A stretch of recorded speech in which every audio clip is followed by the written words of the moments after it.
Hello children, today we are going to start with the lesson India's defense system. Before we try to understand the defense system, let us understand what is national security and what are the ways to safeguard national security. Children, the international system is made up of several independent nations.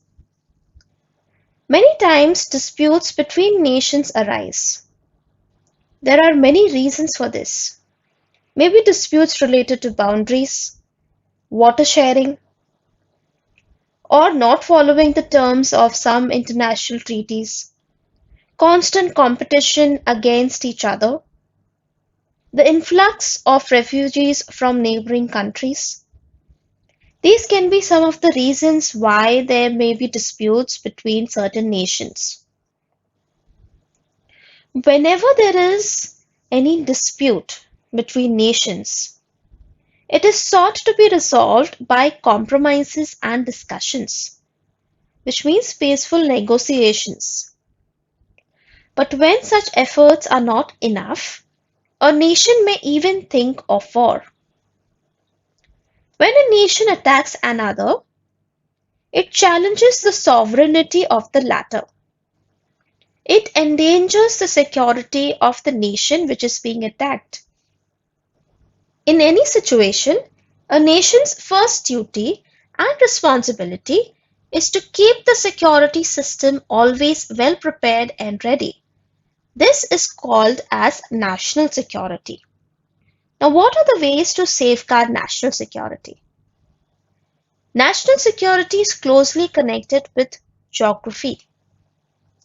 A nation must assess the threat to its geographical boundaries and the source of that threat. In order to ensure that this threat is controlled, a nation has to increase its military strength. The nation can use modern technology to predict the threat, to build weapon systems, and modernize and update the defense forces. Many times it happens that a nation cannot protect itself alone. Hence, they try to get the support of other nations to manage the threat to their national security. India's security system. Now, India's security system includes the Army, the Navy, and the Air Force. The Army's responsibility is to protect the geographical boundaries. The Navy protects the coastline, and the Air Force is in charge of protecting India's airspace. All these three forces are controlled by the Ministry of Defense. Children, do you know that the Indian Army is the world's seventh largest? The Chief of the Army is known as the General. The Chief of Navy is known as Admiral, while the Chief of the Air Force is known as Air Chief Marshal.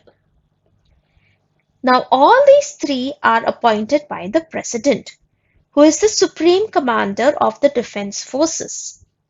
And the Defense Forces cannot take any decisions about war or peace without the approval of the President.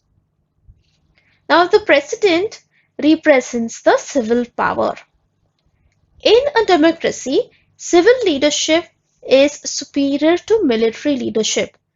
That is why the defense forces cannot take any decisions. In order to ensure that India's security system is always updated, some research institutions have been established.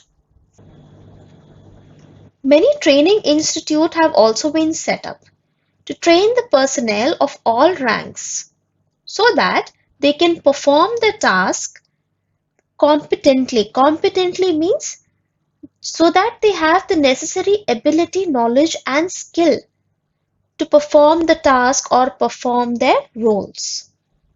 The National Defence Academy (NDA) at Pune and the National Defence College (NDC) at Delhi are some of the training institutes. Next, we are going to see paramilitary forces.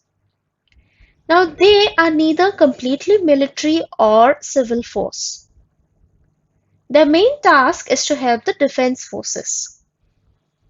They are responsible for the security of important locations like railway stations, oil depots, water reserves, etc. They play an important role in the management of disasters, whether natural or man-made. The responsibility of protecting the country's international borders during peacetime is also with the paramilitary force. Now let us see some of the paramilitary forces. The first one is Border Security Force. The Border Security Force performs tasks like creating a sense of security in the minds of people living in areas near the border, preventing smuggling, patrolling the border, etc. These are all their functions. The next paramilitary force is Coast Guard. Now they protect India's oceanic borders. They protect the fishing occupation within the Indian coast borders. They prevent smuggling along sea routes, etc. The next one is the Central Reserve Police Force, which helps the administration in various states to maintain law and order. The Rapid Action Force performs the task of bringing people's lives to normalcy by moving in quickly in incidents of threat to national security such as bomb blast or riots. National Cadet Corps. Now what is this? What is NCC? It has been established with the purpose of creating among students the love of discipline and military training. Both boys and girls from schools and colleges can join the NCC. Home Guards. Now what is this Home Guard? Now this organization was established in the pre-independence period, and any Indian citizen, man or woman, between the ages of 20 to 35 years can join the Home Guards.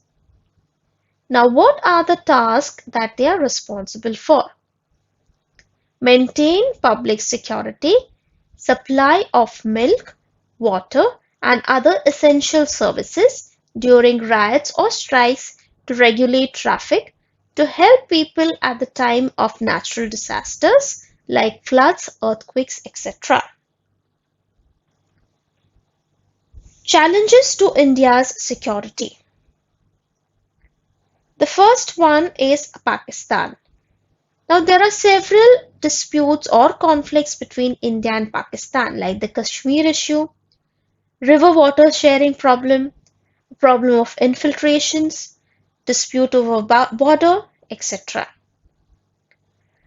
The next dispute or threat to India's security is from China. In fact, in 1962, India and China have also got to war. China is trying to establish its own leadership or dominance over countries that are India's neighbors. This has led to rise in tensions between the two countries. There is also a dispute between India and China over border.